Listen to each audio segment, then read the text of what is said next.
नमस्कार साथियों। आज मैं बात करने जा रही हूँ हमारी मानसिक शांति के बारे में। जी हाँ, हमारी जन्म पत्रिका में चंद्रमा बताता है कि हमारी मानसिक शांति हमें किस प्रकार से प्राप्त होगी। चंद्रमा चौथे घर का कारक है।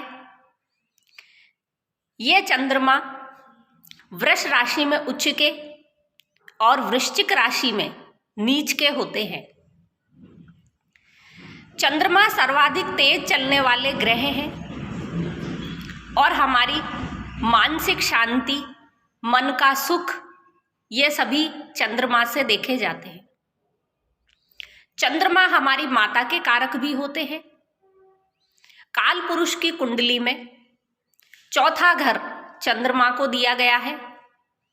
चौथे घर से मकान, वाहन, सुख, मानसिक शांति इत्यादि का विचार किया जाता है। यदि किसी व्यक्ति के चौथे घर में पाप ग्रह बैठ जाए तो उसे जीवन भर मानसिक शांति प्राप्त नहीं हो पाती। ऐसे में उस व्यक्ति को अपने घर से दूर जाकर किसी जल स्रोत के पास बैठने पर या समय व्यतीत करने पर मानसिक शांति प्राप्त होती है। यदि चौथे घर में शुभ ग्रह बैठे हैं तो मानसिक शांति घर में ही प्राप्त हो जाती है। चंद्रमा हमारी माता का कारक है, इसलिए अपनी माँ के समीप बैठने पर हमें मानसिक शांति प्राप्त होती है। चौथे घर में बैठे हुए ग्रह को माता के समान पूजनीय मानना चाहिए और पूजा करनी चाहिए।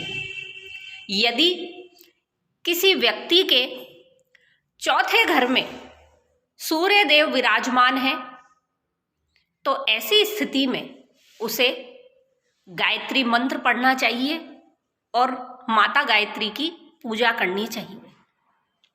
इससे उसे मानसिक शांति प्राप्त होगी।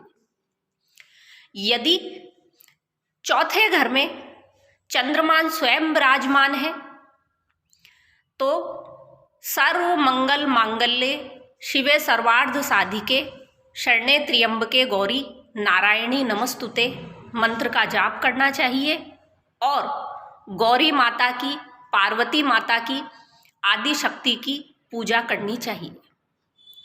यदि किसी व्यक्ति के चौथे घर में मंगल देव विराजमान हो तो उसके घर में दंगल होने से कोई नहीं रोक सकता।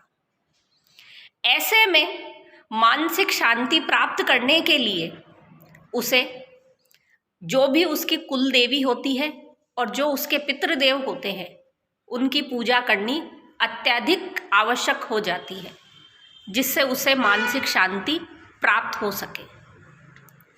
यदि किसी के चौथे भाव में राहु देव विराजमान हो तो राहु देव से होने वाली दुर्गति से केवल माता दुर्गा ही उसे बचा सकती है। चौथे घर में राहु होने पर माता दुर्गा की आराधना करनी चाहिए और इनका पूजन करना चाहिए, जिससे मानसिक शांति प्राप्त हो सके।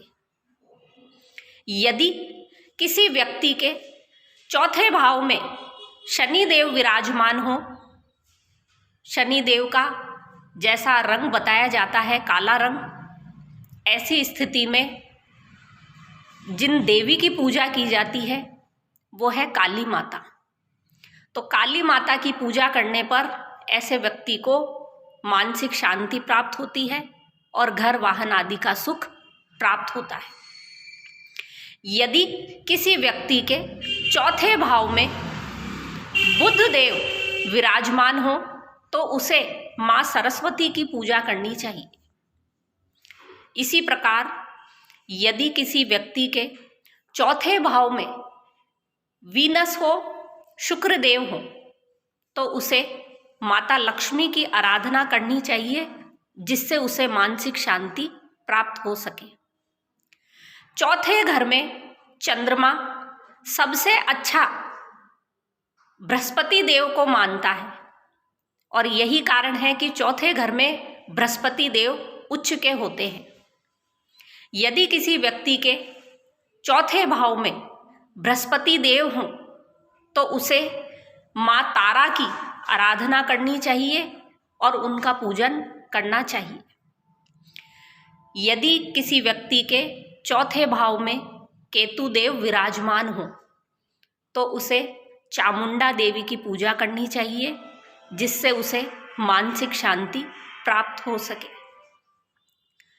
मानसिक शांति के साथ साथ चौथा घर हमें घर का सुख, वाहन का सुख आदि भी प्रदान करता है।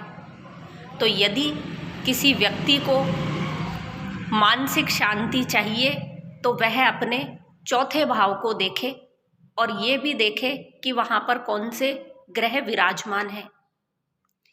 आशा है आपको ये मेरा वीडियो पसंद आया होगा। कमेंट करके बताइए आपके चौथे घर में कौन सा ग्रह विराजमान है। धन्यवाद।